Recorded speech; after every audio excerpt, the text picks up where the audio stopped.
APSRTC ఉద్యోగుల JAC CM చంద్రబాబుకు లేఖ రాసింది. 15 కీలక డిమాండ్లను పరిష్కరించాలని విజ్ఞప్తి చేసింది.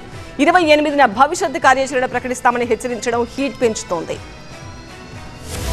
సమస్యలు పరిష్కరించాలని డిమాండ్ చేస్తూ ఏపీఎస్ఆర్టీసీ జేఏసీ సమరానికి సిద్ధమవుతోంది. దీనిలో భాగంగా ఏపీ సీఎం చంద్రబాబుకు 15 డిమాండ్స్ తో లేఖ రాసింది. 15,000 ఉద్యోగాలు వెంటనే భర్తీ చేయాలి, బస్సుల కొనుగోలు, ఎలక్ట్రిక్ బస్సుల ప్రైవేటీకరణ నిలిపేయాలి, స్త్రీ శక్తి పథకం ఇబ్బందులు తొలగించాలి, స్త్రీ శక్తి పథకం బకాయిలు వెంటనే చెల్లించాలి, ఉద్యోగుల వివిధ రకాల బకాయిలు చెల్లించాలి, ప్రభుత్వ ఉద్యోగుల మాదిరిగా వైద్య సౌకర్యాలు, బదిలీలు, పదోన్నతులకు చర్యలు తీసుకోవాలి, కాంట్రాక్టు ఉద్యోగుల క్రమబద్ధీకరణ, కారుణ్య నియామకాలకు వెంటనే అనుమతి ఇవ్వాలి, అవుట్ సోర్సింగ్ ఉద్యోగులకు అప్కాస్ ద్వారా జీతాలు, హయ్యర్ పెన్షన్ కు మరోసారి అవకాశం, ఏపీలో ఈపీఎఫ్ఓ కార్యాలయం ఏర్పాటు, గ్యారేజ్ సమస్యలు, నాన్ ఆపరేషన్ లో 14వ పే స్కేల్ అమలు, పే అనామలీ కమిటీ వేయడం, రిటైర్డ్ ఉద్యోగుల సమస్యల పరిష్కారం. మొత్తంగా ఈ 15 డిమాండ్స్ తో పాటు మరికొన్ని సమస్యలపైన ఏపీఎస్ఆర్టీసీ జేఏసీ పోరుకు సిద్ధమవుతోంది. ఈ నెల 15 నుంచి 20వ తేదీ వరకు ఉద్యమ సన్నాహక సమావేశాలు నిర్వహించబోతోంది.